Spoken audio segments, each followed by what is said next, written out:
Welcome to this week's Iraq Briefing, where we talk about the top events shaping Iraq today.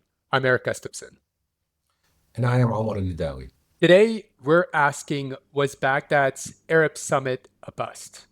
Over this weekend, with much fanfare, the city hosted the Arab League's 34th summit, a high-stakes gathering meant to tackle crises from Gaza to Syria. So, Omar, what can you tell us about this year's meeting? What made it so significant? I think the significance of the meeting comes from its timing. We have the intensification of the Israeli war in Gaza. We have also the fact that this is the first Arab League summit to take place since the fall of Bashar al-Assad's regime in Syria and the emergence of a new leadership. It also came right after President Trump's visit to the Gulf countries, and it also comes at on an election year in Iraq at a time when Prime Minister Mohammed Shia Sudani has been trying to create and reinforce this persona and this role of a rising Arab leader who takes initiatives and gets involved in resolving regional issues. So, speaking of Syria, can you tell us more about why Syria's new president, Ahmed al-Shara, was not in attendance? And of course, there were others not in attendance. What happened there? Yeah, that was one of the biggest, I think, problems that have plagued this summit is that we really did not see many Arab leaders, heads of state, show up in Baghdad. Only six Arab leaders showed up, and those were the heads of state of Egypt, Qatar, Somalia, Yemen, Mauritania, and the Palestinian Authority.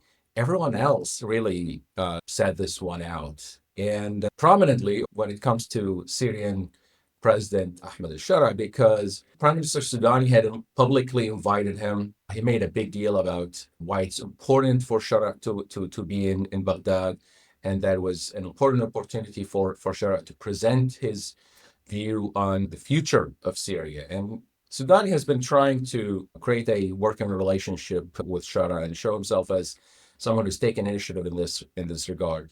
The problem is that this invitation showed a deep fissure, I think, between Sudani's position and his political allies in the coordination framework, and really undermined Sudani's position, showed him as, weak, not in charge, because immediately after the invitation, political leaders, militias started, threatening that Shara's visit was unwelcome, that Shara could face arrest, that they could not guarantee his safety. And they were citing, of course, Ahmed Shara's background as a former member of Al Qaeda, and that he was arrested in Iraq in the past by US forces, that he had been involved in militant activity in Iraq. And that eventually forced Shara to cancel his plans to attend, but also, I think, prompted other Arab leaders to reconsider their plans.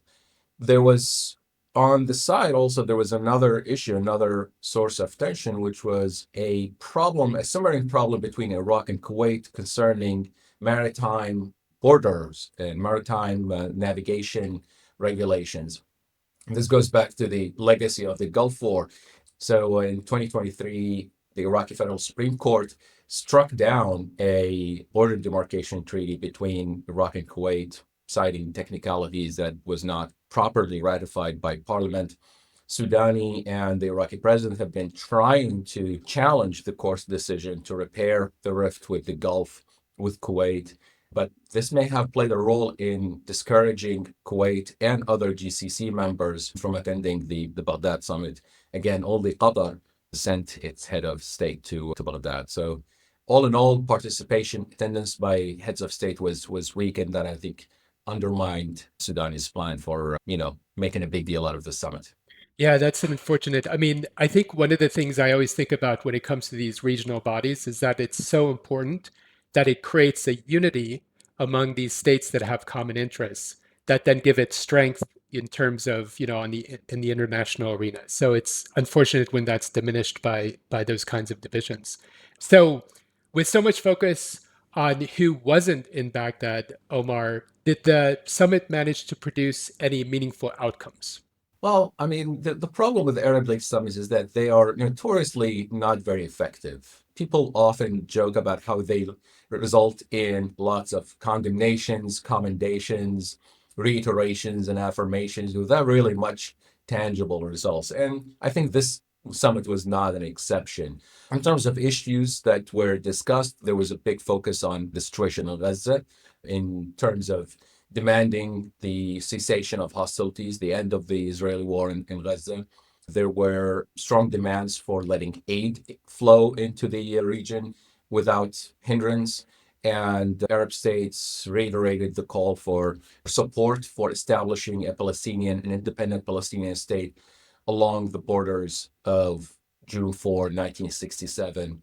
This issue also set Iraq apart from the pack because Iraq registered its reservations on the two-state solution. It considers that a violation of its existing laws regarding normalization of relations with Israel. So even there was a break of unity.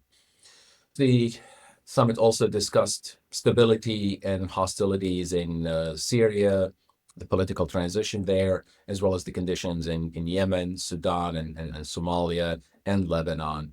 But again, not much in terms of tangibles. Sudani made his push to again take initiative, and he launched a set of 18 projects that he presented to the summit. These were initiatives for cooperation, for Arab cooperation on counterterrorism, on countering organized crime, counter narcotics, on fighting financial crimes, on cultural exchanges, on dealing with remnants of war. There were no real practical outcomes out of these initiatives, except for one, which was Baghdad's proposal to establish a fund for development and reconstruction in areas of conflict, starting with Gaza and Lebanon, where Baghdad has pledged $40 million in seed funds for these funds, and this may get some tractions. But other than that, it was again a lot of talk and not much action from the summit, unfortunately. Yeah, and it also just sounds like that is kind of a drop in the bucket, given how horrific the level of destruction has been particularly in Gaza.